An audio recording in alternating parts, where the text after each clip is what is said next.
बघा, आज आपण थर्ड पेपर मधला पुढचा चॅप्टर घेणार आहोत, संपत्ती व देयतांचे सत्यापन व मूल्यांकन। जरी आपण सत्यापन व मूल्यांकन हे शब्द सोबत वापरत असलो तरीही सत्यापन व मूल्यांकनाचा अर्थ परस्परांपासून एकदम वेगळा आहे असं म्हटलं तरीही चालू शकते। सत्यापनाचा अर्थ काय आहे? सत्यापनाचा अर्थ सत्यता सिद्ध करणे असा आहे। व्यवसायामध्ये लेखापुस्तकातील नोंदी बरोबर आहे, त्याची गणितीय परिशुद्धता योग्य बरोबर आहे, नोंदवलेले व्यवहार योग्य रीतीने नोंदवलेले आहे एवढंच तपासून अंकेक्षकाचं कार्य संपत नाही किंवा अंकेक्षकाचं कार्य इतकंच मर्यादित नाही, तर त्याच्या कार्याची व्याप्ती याच्यापेक्षाही जास्त आहे। व्यवसायामध्ये ताळेबंदात जी संपत्ती व देयता दर्शवलेली आहे ती खरोखरच अस्तित्वात आहे का आणि तिचं योग्य मूल्य लावण्यात आलं आहे का याबद्दल अंकेक्षकाने खात्री करून घेणे अत्यंत आवश्यक असते। जर त्यांनी तशी खात्री करून न घेता आपल्या अहवालामध्ये तसा उल्लेख केला आणि त्यामुळे जर पक्षकाराचं काही नुकसान झालं तर त्या नुकसानाची जबाबदारी ही अंकेक्षकाची असते। तसंच त्यांनी आपलं कर्तव्य भंग केलं म्हणजे त्यांनी योग्य प्रकारे आपली जबाबदारी पार पाडलेली नाहीये असा आरोप देखील अंकेक्षकावर लावला जाऊ शकतो। अंकेक्षकाला आपला अहवाल सादर करत असताना काय करावं लागते? तसा उल्लेख करावा लागत असल्यामुळे त्याला हे तपासणीचं कार्य अत्यंत जबाबदारपणे पार पाडणं आवश्यक आहे।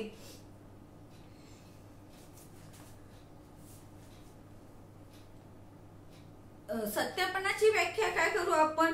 संपत्तीच्या सत्यापनासाठी संपत्तीचा मालकी हक्क, अधिकार, अस्तित्व आणि ताबा या संपत्तीवर असलेला प्रभार यांच्या तपासणीचा अंतर्भाव होतो। आणि दुसरी व्याख्या काय आहे? संपत्तीचे सत्यापन हा एक असा विधी होय की संपत्तीचे सत्यापन हा एक असा विधी होय की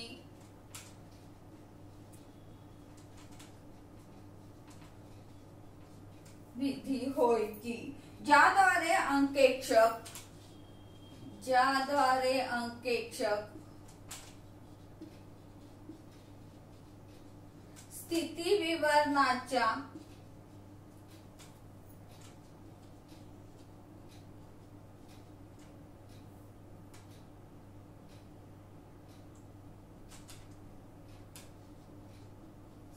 संपत्ती बाजूचे, संपत्ती व देयता बाजूंचे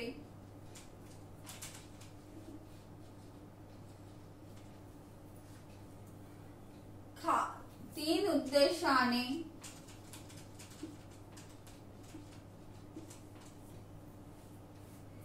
सत्यापन करतो।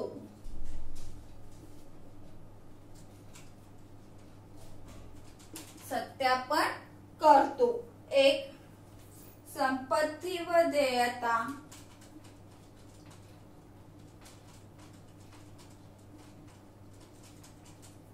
खरोखर अस्तित्वात आहे।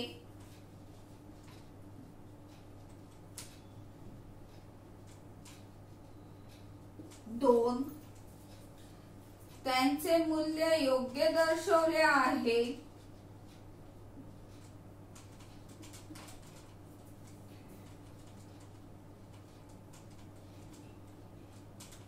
त्यांचे मूल्य योग्य दर्शविले आहे। नंबर 3, संपत्ती प्राप्त करण्याचा अधिकार। संपत्ती प्राप्त करण्याचा अधिकार या व्याख्येमध्ये सत्यापनाचे पूर्ण सार आलेलं आहे। सगळ्यात काय म्हटलेलं आहे? संपत्तीचे सत्यापन हा एक असा विधी होय की म्हणजे हे असं एक कार्य आहे की ज्याद्वारे अंकेक्षक स्थिती विवरणाच्या म्हणजे ताळेबंदाच्या संपत्ती व देयता बाजूचे 3 उद्देशाने सत्यापन करत असतो। सगळ्यात पहिलं म्हणजे ती संपत्ती व देयता अस्तित्वात आहे का, म्हणजे काय ताळेबंदात आपण बघितलेलं आहे देयता बाजूला आणि संपत्ती बाजूला। संपत्ती बाजूला आहे इमारत, यंत्र, मोटर, रोख, भूमी, इमारत असे अनेक पद आहे। तर देयता बाजूला दिलेलं आहे भांडवल, आहार, त्याच्यानंतर धन को बँकेकडनं घेतलेलं कर्ज, इतर कोणाकडनं घेतलेलं कर्ज, देय, विपत्रे, संचिती निधी अशी पद कुठे आहे देयता बाजूला आहे। आता संपत्ती आणि देयता बाजूला जी पद दिलेली आहे ही खरोखरच अस्तित्वात आहे का याची खात्री अंकेक्षकाने करून घेणं अत्यंत आवश्यक असते। म्हणजे भूमी, इमारत, मोटर, कम्प्युटर जी काही संपत्ती दाखवलेली असेल ती खरोखरच व्यवसायामध्ये आहे याची अंकेक्षकाने खात्री करून घेणं अत्यंत आवश्यक आहे। त्याचबरोबर देयता बाजूला जी पद दाखवलेली आहे कर्ज आहे, देयता आहे म्हणजे लोकांना देणे असलेला पैसा आहे, हे खरोखरच अस्तित्वात आहे का याची अंकेक्षकाने खात्री करून घेणं आवश्यक आहे। कारण की बरेचदा याच्यामध्ये चुकीच्या नोंदी दाखवण्याची शक्यता असल्यामुळे या नोंदी बरोबर आहे याची अंकेक्षकाने खात्री करून घेणं आवश्यक आहे। म्हणजे खरोखरच तेवढं बँकेचं कर्ज आहे का, कोणाकडनं कर्ज घेतलं असेल, देय विपत्र आहे, धनको आहे, ऋणको आहे, इमारत आहे, जमीन आहे, तर हे खरोखरच अस्तित्वात आहे का याची अंकेक्षकाने खात्री करून घेणं आवश्यक आहे। नंबर 2 आहे त्याचे मूल्य योग्य दर्शवले आहे का, म्हणजे जी काही संपत्ती आणि देयता दाखवलेली आहे ती वास्तविक मूल्यावर दाखवलेली आहे, ती कमी किंवा जास्त दाखवलेली नाही याची अंकेक्षकाने खात्री करून घेणं आवश्यक आहे। पुस्तक मूल्य आणि वास्तविक मूल्य याच्यापैकी जे मूल्य कमी असेल त्याचीच नोंद घेतलेली आहे याची अंकेक्षकाने खात्री करून घेणं आवश्यक आहे। जसं आपण म्हणूया की मी मोटर घेतलेली आहे 4 लाखाची, बरोबर आहे, मी मोटर दाखवली 4 लाख, परंतु बाजारपेठेमध्ये आजची त्याची किंमत जर 2.5 किंवा 3 लाख असेल तर मला संपत्ती बाजूला 3च लाख दाखवावी लागणार आहे, कारण की त्याची किंमत काय झालेली आहे कमी झाली आहे। त्याच्यावर घसारा करून त्याची मूल्य काय होणार आहे कमी होणार आहे, मार्केट व्हॅल्यू त्याची कमी राहील, तर ती तशी दाखवलेली आहे। म्हणजे कमी जे मूल्य असेल तेच दाखवलेलं आहे, मूल्य वाढवून दाखवलेलं नाही याचे अंकेक्षकाने खात्री करून घेणं आवश्यक आहे। नाहीतर काय होईल संपत्तीमध्ये नेहमी वाढलेलीच दिसणार आहे, ती कमी झालेली दिसणार नाही, असं होत नाही। आपण बघितलेलं आहे घसारा लेखामध्ये की कुठलीही संपत्ती खरेदी केली असेल तर तिचं मूल्य कालांतराने काय होत जातं कमी कमी होत जातं, ते तशा पद्धतीने दर्शवलेलं आहे। याबद्दल अंकेक्षकाने खात्री करून घ्यायला पाहिजे। फक्त आपण भूमीच्या बाबतीत असं म्हणू नाही शकत, कारण भूमीचं मूल्य वाढलेलं असू शकते परंतु बाकी गोष्टींमध्ये मूल्य कमी झालेलं असण्याची शक्यता असते, ते त्या पद्धतीने योग्य मूल्य दर्शवलं आहे का याची अंकेक्षकाने खात्री करून घेणं आवश्यक आहे। त्यानंतरचा मुद्दा आहे संपत्ती प्राप्त करण्याचा अधिकार, म्हणजे जी संपत्ती व्यवसायासाठी खरेदी केलेली आहे ती खरोखरच त्या व्यवसायासाठी आवश्यक होती का याची अंकेक्षकाने खात्री करून घेणं अत्यंत आवश्यक आहे। संपत्ती खरेदी करण्याचा अधिकार कोणाला आहे आणि त्या व्यक्तीने ती खरेदी केलेली आहे, व्यवसायासाठी ती आवश्यक आहे याची अंकेक्षकाने खात्री करून घेणं अत्यंत आवश्यक आहे। याच्याच वरून आपल्याला सत्यापनाचा अर्थ सहजतेने लक्षात येते। अजून सत्यापनाची एक व्याख्या आहे, ती पण एकदम विस्तृत अशी व्याख्या आहे। अंकेक्षकाने या बाबतीत स्वतःचे समाधान करून घेतले पाहिजे की सर्व संपत्ती ताळेबंदाच्या दिवशी अस्तित्वात होती, म्हणजे ताळेबंदाच्या दिवशी जी संपत्ती दर्शविण्यात आलेली आहे ती त्या दिवशी खरोखरच अस्तित्वात होती, याची म्हणजे खरोखरच होती, व्यवसायामध्ये ती होती असं अंकेक्षकाने खात्री करून घेणं अत्यंत आवश्यक आहे। तसेच ती प्रभारापासून मुक्त होती। प्रभार म्हणजे काय, ती कुठेही गहाण टाकलेली नव्हती याची अंकेक्षकाने खात्री करून घेणं आवश्यक आहे। आणि जर ती गहाण टाकली असेल तर तसा उल्लेख ताळेबंदात केलेला आहे याची अंकेक्षकाने खात्री करून घेणं आवश्यक आहे। आणि तिचे योग्य रीतीने मूल्यांकन केले होते, म्हणजे तिचं योग्य मूल्य लावलेलं होतं हे सुद्धा तपासणं अत्यंत आवश्यक आहे। देयतांच्या सत्यापनाबाबत त्याने हे पाहिले पाहिजे की सर्व देयतांचा स्थिती विवरणात उल्लेख करण्यात आलेला आहे, त्याचा समावेश करण्यात आलेला आहे, कोणतीही देयता सोडण्यात आलेली नाही याची अंकेक्षकाने खात्री करून घेणं आवश्यक आहे। देयता म्हणजे आपल्यावर असलेलं कर्ज, या सर्व कर्जाचा उल्लेख ताळेबंदात केलेला आहे याची अंकेक्षकाने खात्री करून घेणं आवश्यक आहे। नाहीतर बरेचदा काय होतं की आपल्यावरच असलेलं कर्ज कमी दाखवण्यासाठी असलेली देयता म्हणजे कर्ज काय करतो, व्यवसाय दाखवत नाही, तो ती लोप करतो म्हणजे गायब करतो, तशा करण्यात आलेल्या नाही याची अंकेक्षकाने खात्री करून घेणं अत्यंत आवश्यक आहे। सत्यापनात आता आपण बघू, सत्यापनात कुठल्या कार्याचा समावेश होतो बघा।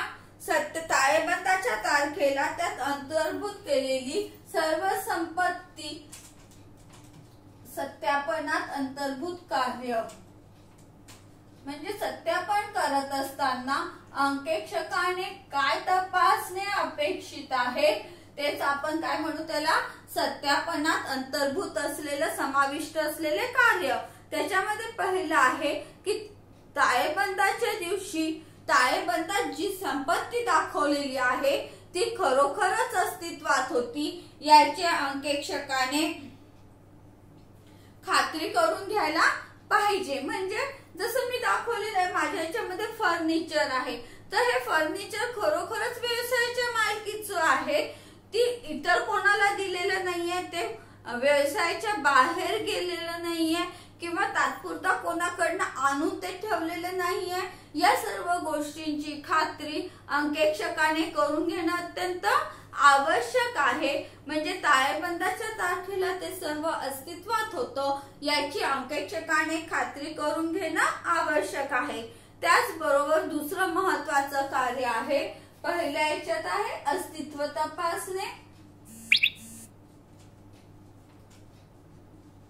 दुसरा आहे आपला योग्य मूल्यांकन। आपण आताच बघितलेलं आहे की संपत्ती व देयतांचे योग्य मूल्यांकन करण्यात आलेले आहे, याबद्दल अंकेक्षकाने खात्री करून घेणे आवश्यक आहे। त्यानंतरचा महत्वाचा मुद्दा म्हणजे देयतांचा लोप। स्वतःची आर्थिक परिस्थिती उत्तम आहे, चांगली आहे हे दाखवण्यासाठी अनेकदा व्यावसायिक काय करतात, स्वतःवर जे काही कर्ज असेल ते कमी दाखवण्याचा प्रयत्न करतात किंवा काही कर्ज ताळेबंदामध्ये दर्शवितच नाही। त्यामुळे काय होतं की व्यवसायाची आर्थिक स्थिती आहे त्यापेक्षा कितीतरी चांगली दिसायला लागते आणि त्यामुळे जनतेची दिशाभूल होण्याची शक्यता असते किंवा जे इतर लोक कर्ज देणारे आहेत त्यांची पण दिशाभूल होण्याची शक्यता असते।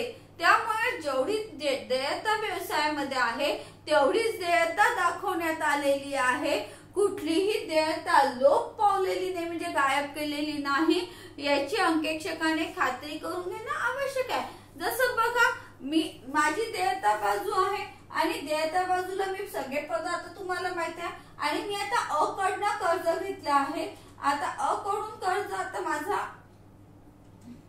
व्यवसाय असल्यामुळे मी काही 100-200 रुपये कर्ज घेणार नाहीये, मी अ कडून समजा 10 लाखाचं कर्ज घेतलं असेल आणि मला जर ते व्यवसायामध्ये हे 10 लाखाचं कर्ज मी दाखवलंच नाही तर काय होणार आहे, बघणाऱ्या लोकांना काय वाटेल, की याचं भांडवल 10,000 मी वाढवून दिलं, माझं भांडवल निधी काय केला 10 लाखांनी वाढवून दिलं, तर समोरच्याला काय वाटणार आहे की या व्यवसायाची आर्थिक स्थिती एकदम उत्तम आहे, याच्यावर कुठल्याही प्रकारचं कर्ज नाही आहे। मग ज्यावेळेस कर्ज रोखे विक्रीला काढल्या जातात किंवा शेअर्स विक्रीला काढल्या जातात त्यावेळेस लोक सहजतेने व्यवसायाची आर्थिक स्थिती बघून ते खरेदी करतात। असं होऊ नये, लोकांना व्यवसायाची योग्य आर्थिक परिस्थिती कळली पाहिजे, म्हणून हे कर्ज देखील ताळेबंदात स्वतंत्रपणे दाखवणं आवश्यक आहे।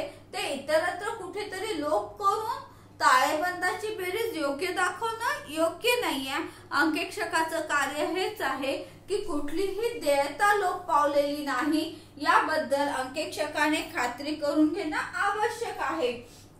त्यानंतरचं सगळ्यात महत्त्वाचं म्हणजे जी काही संपत्ती ताळेबंदात दाखवलेली आहे ती योग्य शीर्षकाखाली दाखवलेली आहे, याची अंकेक्षकाने खात्री करून घेणे अत्यंत आवश्यक आहे। संपत्ती योग्य शीर्षकाखाली दाखवलेली आहे,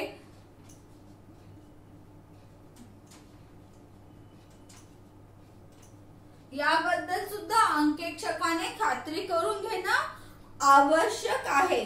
ती व्यवस्थित लिहिलेली आहे, ती स्पष्टपणे लिहिलेली आहे, ती कुठेही गहाण टाकली असेल तर त्याचा उल्लेख करण्यात आलेला आहे, याबद्दल अंकेक्षकाने खात्री करून घेणं अत्यंत आवश्यक आहे। म्हणजे जी काही जसं आपण देयतांचं बघितलं तसंच संपत्तीचंही आहे, व्यवसायामध्ये कुठली संपत्ती अस्तित्वात आहे त्यावर सुद्धा अनेक निर्णय घेणं शक्य होत असतं। त्यामुळे जी काही संपत्ती दाखवलेली आहे ती योग्य शीर्षकाखाली आहे, ती योग्य पद्धतीने लिहिण्यात आलेली आहे, ती स्पष्ट लिहिलेली आहे, याबद्दल अंकेक्षकाने खात्री करून घेणं अत्यंत आवश्यक आहे। आता आपण बघूया सत्यापनाचे उद्देश बघू आपण आता।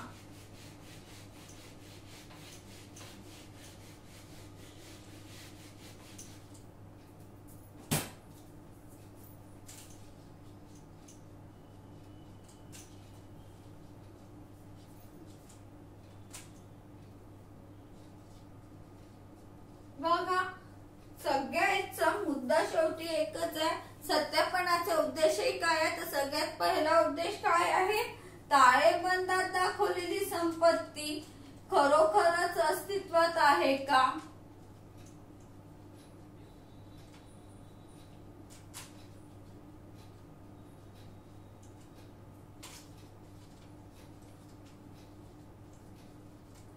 खरोखरच अस्तित्वात आहे याची खात्री करून घ्यायची। म्हणजे जेवढी संपत्ती ताळेबंदात दाखवलेली आहे ती खरोखरच अस्तित्वात आहे याबद्दल अंकेक्षकाने खात्री करून घेणं आवश्यक आहे किंवा ती आहे हे तपासणं हा सत्यापनाचा प्रमुख उद्देश आहे। या सर्व संपत्तीचं मूल्य योग्य रीतीने दाखवलं आहे का हे तपासणं हा सत्यापनाचा दुसरा महत्त्वाचा उद्देश आहे। म्हणजे जी संपत्ती दाखवली आहे तिचं योग्य मूल्य आहे याबद्दल अंकेक्षकाने खात्री करून घ्यायला पाहिजे। तिसरं महत्त्वाचं म्हणजे सगळी संपत्ती योग्य पद्धतीने दर्शवलेली आहे याची सुद्धा अंकेक्षकाने खात्री करून घ्यावयास पाहिजे। चौथं महत्त्वाचं म्हणजे ताळेबंदात दर्शविलेल्या संपत्तीमध्ये कुठल्याही प्रकारचा बदल झालेला नाहीये। म्हणजे ताळेबंद तयार करण्याच्या तारखेपर्यंत ती संपत्ती जशी दर्शवली आहे तशीच आहे याबद्दल अंकेक्षकाने खात्री करून घेणं अत्यंत आवश्यक आहे। त्याचबरोबर ती संपत्ती कुठेही गहाण टाकलेली नाहीये, तिच्यावर कुठल्याही प्रकारचा प्रभार नाही याबद्दल सुद्धा अंकेक्षकाने खात्री करून घेणं आवश्यक आहे। आणि सगळ्यात महत्त्वाचं म्हणजे जी संपत्ती खरेदी केलेली आहे ती संपत्ती व्यवसायाच्याच मालकीची आहे याची खात्री करून घेणं सगळ्यात महत्त्वाचं। आणि पाचवा म्हणजे संपत्ती व्यवसायाच्या मालकीची आहे,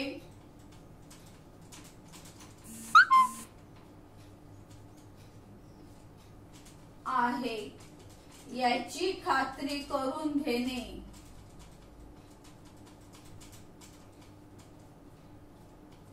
जी संपत्ती दाखवलेली आहे ती व्यवसायाच्याच मालकीची आहे याची अंकेक्षकाने खात्री करून घेणं अत्यंत आवश्यक आहे. नाही तर बरेचदा काय होतं की अंकेक्षणाच्या कामापुरता इतरत्र उपलब्ध असलेली संपत्ती किंवा इतर कुठेतरी असलेली मालमत्ता त्या दिवसापुरता अंकेक्षणाच्या कार्यापुरता व्यवसायामध्ये आणून ठेवण्याची शक्यता देखील मोठ्या प्रमाणावर असते. तसं काही केलेलं नाहीये, याबद्दल अंकेक्षकाने खात्री करून घेणं आवश्यक आहे. आता आपण बघूया देयतांच्या सत्यापनाचे उद्देश. देयतांच्या सत्यापनाचे उद्देश. संपत्तीच्या सत्यापनाचे जे उद्देश आहेत जवळपास तसेच देयतांच्याही सत्यापनाचे उद्देश आहे. त्याच्यातला सगळ्यात पहिला म्हणजे देयतांचा स्पष्ट उल्लेख. देयतांचा स्पष्ट उल्लेख. ताळेबंदात ज्या देयता दाखवलेल्या आहे त्या सर्व स्पष्टपणे लिहिलेल्या आहे. त्याच्यामध्ये कुठेही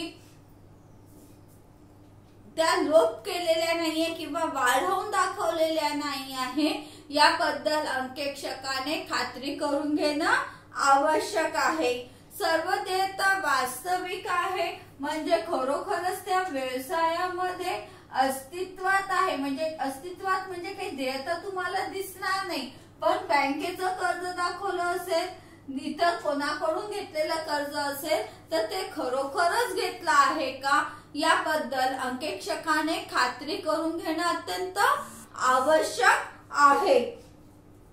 तिसरं महत्वाचं म्हणजे जे देयता दाखवल्या आहे त्या सर्व जसं आपण म्हटलं संपत्ती व्यवसायाच्या मालकीची आहे का, तर तसेच देयता देखील संस्थेच्याच मालकीच्या आहेत. म्हणजे त्या व्यवसायाच्याच त्या देयता आहे, इतर कोणाच्या दर्शविण्यात आलेल्या नाहीत, याबद्दल अंकेक्षकाने खात्री करून घेणं अत्यंत आवश्यक आहे. नाहीतर बरेचदा काय होतं की व्यवसाय बंद करायचा असेल, व्यवसायाची नादारी घोषित करायची असेल किंवा व्यवसायावर खूप कर्ज झालं असेल आणि तो आता व्यवसाय ते कर्ज आपल्याला फेडणं शक्य नाही किंवा आपल्यामध्ये ती आर्थिक परिस्थिती नसेल, तर अशा वेळेस व्यवसाय काय करतात, कर्जाची राशी अजून वाढवून देतात आणि त्यामुळे हे लक्षात येतं की हे कर्ज फेडण्यास आता हा व्यवसाय असमर्थ आहे आणि त्याची दिवाळखोरी जाहीर केल्या जात असते. असं काही प्रकार नाहीये, देयता मुद्दामून वाढवून दाखवलेल्या नाहीये, याची अंकेक्षकाने खात्री करून घेणं अत्यंत आवश्यक आहे. त्याचबरोबर ज्या देयता दाखवलेल्या आहे त्याचे योग्य मूल्य आहे याची देखील अंकेक्षकाने खात्री करून घेणं आवश्यक आहे. म्हणजे देयतांचं मूल्य वाढवलेले नाहीये आणि कमीही दाखवलेलं नाहीये, तर ज्या देयता आहेत तेवढ्याच त्या दाखवलेल्या आहेत, याबद्दल अंकेक्षकाने खात्री करून घेणं आवश्यक आहे. त्याचबरोबर ताळेबंदामध्ये दर्शविलेल्या देयतांमध्ये कुठल्याही प्रकारचे परिवर्तन झालेले नाही, हा पण एक महत्वाचा मुद्दा. परिवर्तन झाले नाही म्हणजे ताळेबंद तयार करताना ज्या देयता दाखवलेल्या आहेत त्याच्यामध्ये कुठल्याही प्रकारचा बदल झालेला नाही, याबद्दल अंकेक्षकाने खात्री करून घेणं अत्यंत आवश्यक आहे. इथे आपलं झालेलं आहे संपत्ती सत्यापन व मूल्यांकनाचा उद्देश आपण आज बघितलेले आहे. त्याच्या पुढचा आपण उद्या बघूया.